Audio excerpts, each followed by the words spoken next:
We have a fragrance from the house of Mont Blanc. I've talked about a few of these fragrances recently, and I thought, hey, we might as well throw the OG in with the wolves here. Strap up. Let's make it quick, guys.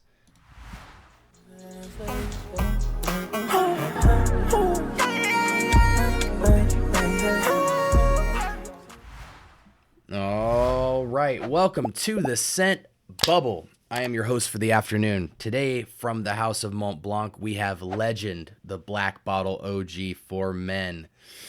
I don't even have a test strip. Look at me, I'm unprepared.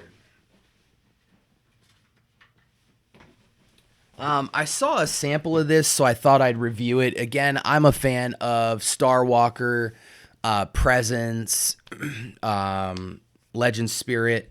But I thought, why not smell the OG Black Bottle, see what it's hitting for. Found this at Ross for like a little, 7.5 ml or something like that. Oh, this is actually kind of pleasant. The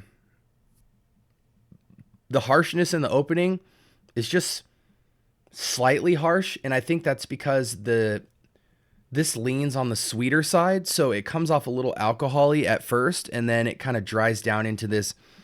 It almost smells like a sweet red apple. Let's just skip to the note breakdown, because I'm not as familiar with the OG here. Up top, I might need to spray this again because this feels very light. This might just be like a 4 to 6 hour fragrance. There we go. But I do like it. It is very pleasing. Oh, it seems like it's leaking for some reason. I might have to wash my hands after this episode. Okay, wow. So there's that red apple note. Okay, up top, do we have lavender, pineapple, bergamot, or lemon verbena? No, not really. I get the tiniest touch of lavender and bergamot, but I get mostly like a 30% run of this red apple note, which it's actually, I really like this red apple note. It really warms up and kind of darkens the fragrance almost. I definitely see the geranium going hand in hand with the red apple. Don't really get the dried fruits, oak moss, rose, or coumarin. Tonka bean and sandalwood in the base, but super light. So I would say in terms of this fragrance, you're getting about a 60% rendition of red apple and geranium. Maybe even a fresh take on that with it's a fresh geranium and a fresh rose with about a 30% tonka bean sandalwood addition to that. So 60% red apple geranium, 30% tonka bean sandalwood, and just a 10% touch of bergamot and lavender. No pineapple, no lemon verbena, very little oak moss, if any, coumarin.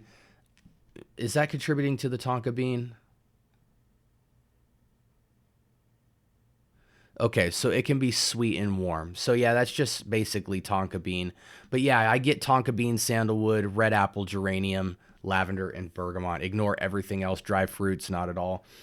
This is a nice, sweet fragrance. I get the sense that it lacks longevity.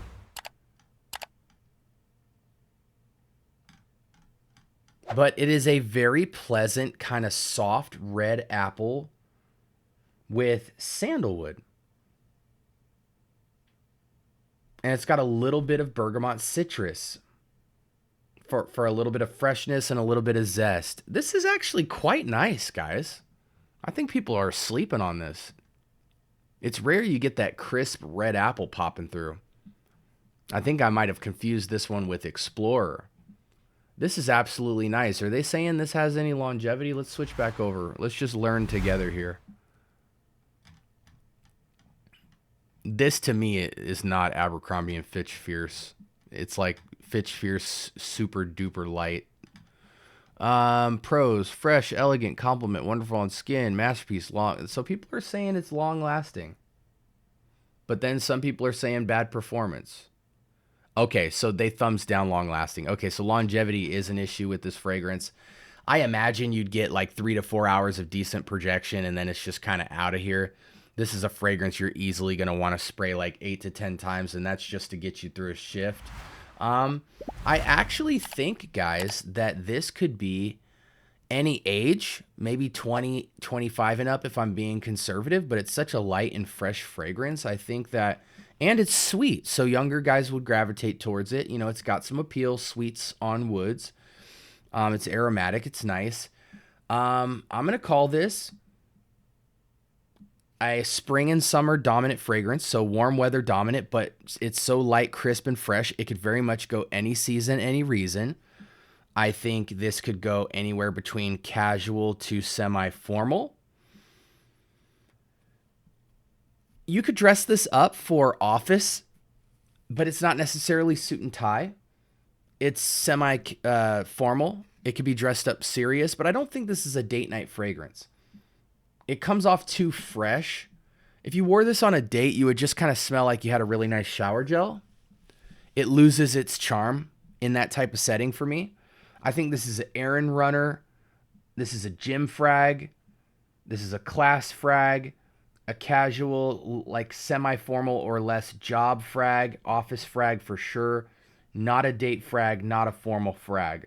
Shines in warm weather, but I think it could be any season, any reason, because it's very lackluster in terms of its intimidation factor or project.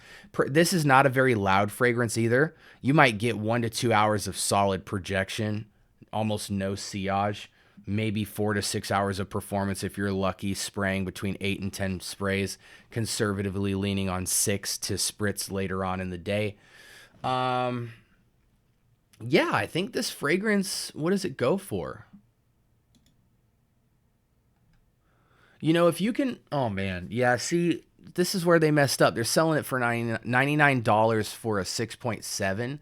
So about 40, 50 bucks for a 100 ml-ish. Yeah, you know what I'm saying? I think you just wait till this pops up at Ross, TJ Maxx, or Burlington, and you just cop it. I think maybe it might be still a pretty popular fragrance, so it's not really going to land in a 100 ml bottle presentation in those stores, but I don't think this fragrance is special enough to warrant 100 ml. This is kind of one of those 50 ml shooters where you kind of treat it like Banana Republic, where you're not really getting 100 ml bottles unless it shows up and you're just buying it because it's 20 bucks for the 100 ml. But ideally, you'd like to have 50 ml or 30 ml of the entire line just so you can kind of, cycle through all of them like Skittles. But yeah, I am surprised how nice of a fragrance this is comparatively. This is basically like Legend Spirit Light with a little bit more red apple. I hope this was informative for you guys. I think it's definitely worth it. It's a slightly above average scent. I might call it 8 out of 10 in terms of just its DNA profile. It's got a lot of versatility, and I think it's probably worth the money in the discounter stores, but I don't think spending $55 to $99 is worth it, just because I don't think this fragrance warrants such a high use case. Even though it is versatile, there's more interesting fragrances in that price point that are going to give you elements of apple and still be versatile in the workplace and all that stuff. So this is just something you kind of come from left field. You're not going green apple and citrus. You're going more red, darker. This to me would go well in like a casual office setting or like an errand runner, kind of blind grab and go. But anyways, I hope you guys were encouraged by this episode. I hope it was valuable for you. Sound off in the comments with any type of feedback. Make sure you're liking, commenting, and subscribing. That's not just a catchphrase we say, guys. These channels live and die by the engagement. And so if this episode was engaging for you and helpful for you, leave a free tip of a like or a comment or all three. And I'm loving that when people subscribe, they're saying, hey, you got yourself a new subscriber, contributing to the conversation of fragrance. That's what we're all about here. You guys have a blessed week. Until next time, peace. I will talk to you soon.